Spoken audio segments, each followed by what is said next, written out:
Hello everybody, it's me Anday Marikit and welcome to my channel. Guys, magandang hapon.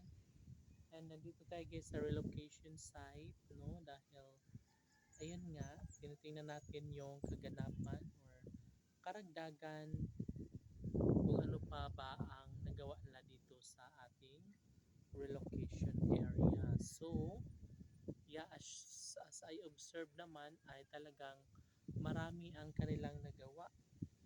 Nagpo-flooring na sila, nagkikesame, what is this? Nagfi-finishing sa loob at labas ng bahay, no? At syempre guys, yeah, makikita natin na bawas na yung mga hollow blocks, meaning na talagang ginagamit or may ginagawa talaga sila. So as you can see, kakaunti na lang yung hollow blocks natin. And of course,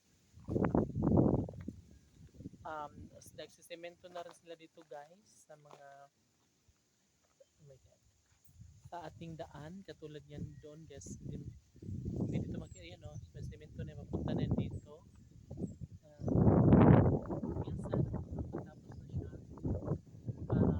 bongga na para mas oh my God para mas magiging malinis na ang daan para makadaanan ng maayos ang mga sasakyan mula dito hanggang pagano doon, di ba? Syempre, yan naman po talaga ang isa sa pangarap ng lahat na sana ay matapos na agad-agad ang mga ginagawa dito sa ating pabahay, no? So, start dyan sa mga daan guys, kailangan na pagandahin, pakinisin, no? Para mas magiging maganda. And syempre, ito guys, diba? Perfect match. Wala ka po. Sobrang ganda.